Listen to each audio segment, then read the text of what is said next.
Geometry problem here.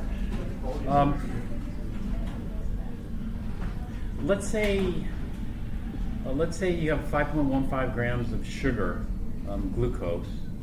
This is sugar here. How much air do you need to burn all the glucose? So, normally when we burn glucose, we burn it in excess air. You know, normally there's plenty of air to burn it. But let's say we're in a submarine or on the space station or something like that, where there's not an unlimited, infinite amount of air. There's a finite amount of air. And so you just consumed 5.15 grams of glucose. You're going to burn it all to CO2, right, in your body's metabolism. And so guess how many liters of air you might need. You know, if you ate 5.15 grams of glucose, about how many liters of air? Okay, to put that into perspective, let's take a look at normal human lung capacity. Normal lung capacity is between 4 and 6 liters. So let's say you have 5-liter lung capacity.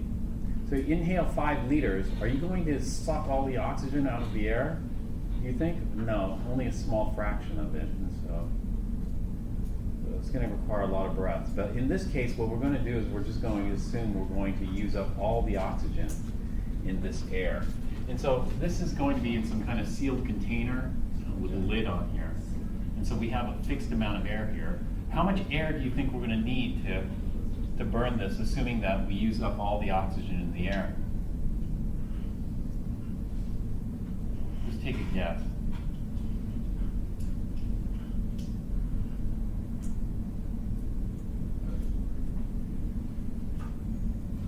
Air is 21% oxygen.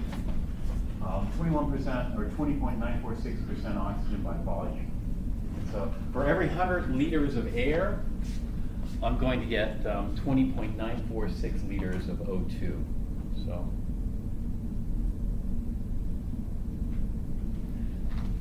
it doesn't have to be close, just any guess is fine, but what would you guess? How many liters of air would we need to completely burn up glucose? 1? Like a short breath? 1/5 of a breath? Hmm?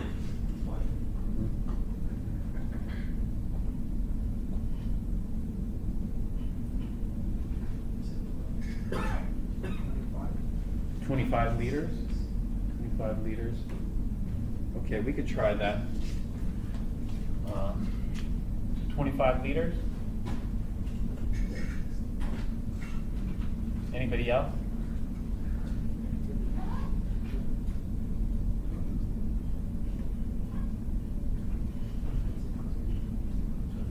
Yeah, 25 liters sounds pretty good. That's a pretty good guess.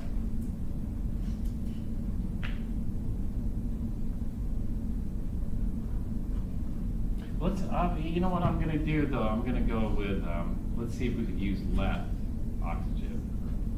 Let's see, if you think 25 liters could do it, maybe let's try 15 liters. 15.0 liters. Is that going to be enough? Because if we're on like a submarine or space station, then we don't want to waste any air, you know?